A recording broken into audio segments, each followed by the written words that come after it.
It's now 2025, but before we rush into the year, let's first take a look back at 2024, the highs, the lows, and all the mush in between. At the end of this video, I'm going to take a look back at all of the resolutions that I made last year and see if I managed to complete them. So stick around for that. Let's get to it. I began 2024 by working on a big old job for an American mortgage company, and this was ideal.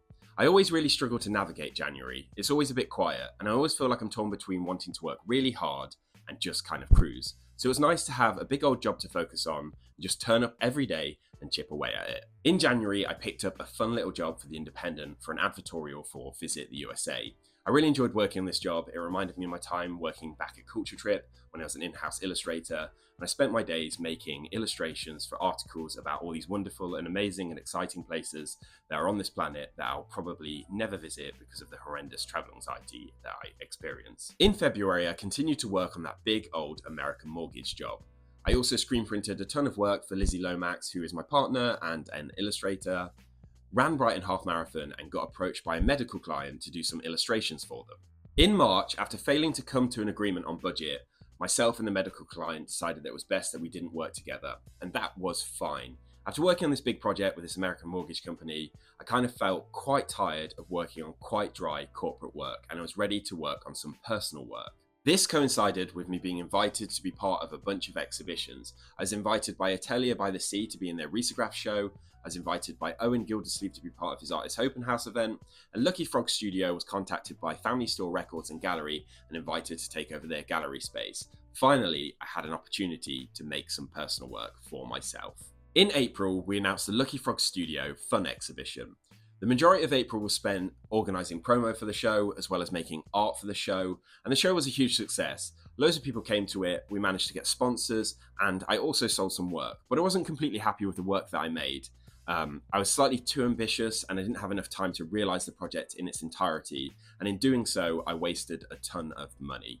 Due to the success of the show, the kind folk at Family Store Records extended the duration of the show into May, which coincided with the opening of Owen Gildersleeve's Artist Open House. Artist Open House is an event that happens every year. Throughout the entirety of May, artists open up their studio space to the public to exhibit their work and net some sweet, sweet sales.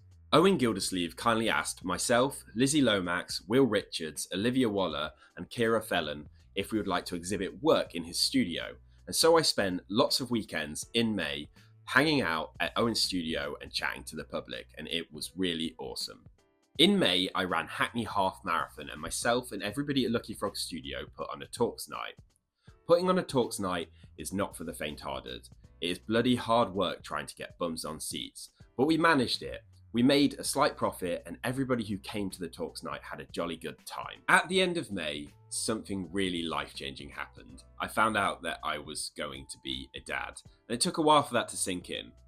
With that sort of news, there's so many emotions that run through you, like joy, excitement, worry, responsibility, and all of those feelings sort of like bubble up underneath your skin as you wait for it to be safe to let all of your friends and family know the lovely news. On the work front, in June, I was approached by a very reputable publisher, and they asked me if I was interested in doing some test spreads for a book that they were putting out. Now, those that have watched my YouTube channel for a while will know that I'm not really that interested in working in publishing, but for once, I was up for it. The client wanted me to do a test artwork of a Sasquatch, which I was well up for, but when I asked the client about a budget for the test spread, they said that there wasn't one.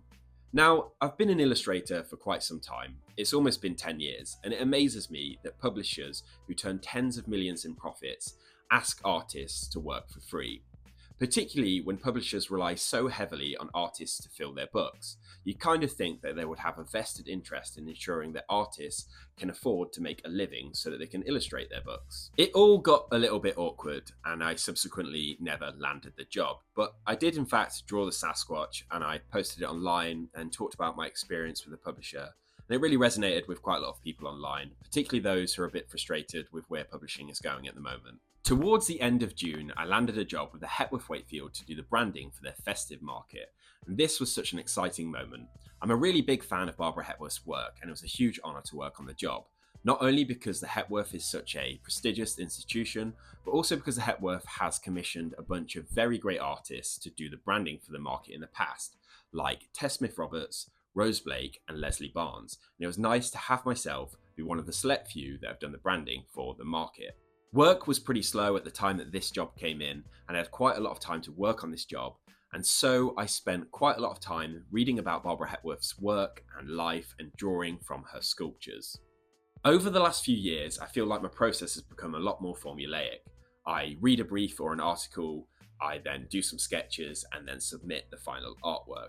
But with this job, I spent a lot more time researching, reading, drawing and making mistakes. It felt like a bit of a return to how I used to make work when I was at university. This job also kickstarted a passion I now have for reading. In July, I worked on a nice little job for McKellar magazine. I was also approached by the Museum of London, who wanted to commission me to illustrate a fiberglass pigeon. That fiberglass pigeon was going to be used as a sort of advertising campaign to advertise the fact that the museum had rebranded. Unfortunately, due to time constraints, this job didn't happen, but it was nice to be pitched upon it. I also got approached by Lucy Sherston, the Brighton-based illustrator, who commissioned me to print some bags for her. August came around pretty quickly, and I was contacted by Good Housekeeping, who were interested in commissioning me for a feature they were writing on the future of the nursery. Given the fact that me and Lizzie were both expecting, it was kind of funny working on this article whilst also simultaneously organising our own nursery. In September, on Lizzie's birthday, we found out that we were going to be having a girl, and this was such a lovely surprise. As a birth partner, so much of pregnancy is really abstract, and it was nice just to get that little bit of information just to help me imagine what the little person that was coming our way was going to be like. On the work front, I was still working on the identity for the Hepworth Wakefields festive market. At this point, I'd handed over all of my artworks to the lovely guys at the Hungry Sandwich Club, who did an amazing job of animating my work as part of the social campaign. I also worked on a fun job for Hilton. In October, I spent the month gearing up to the last few art markets of the year. I also made an artwork for a horror exhibition that was in Manchester, and all of the work that I made for the Hepworth Wakefield started to go live.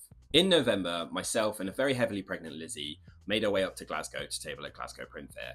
I love Glasgow Print Fair, it's one of my favourite art markets. Kay and Jane do such an amazing job of making sure that everybody that tables at the fair feels like a valued member of the community.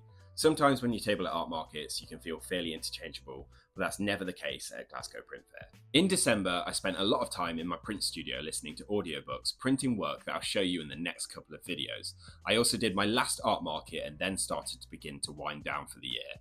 Usually I find Christmas really overwhelming, but with the arrival of my daughter just round the corner, we decided to hunker down and have a very slow, peaceful Christmas.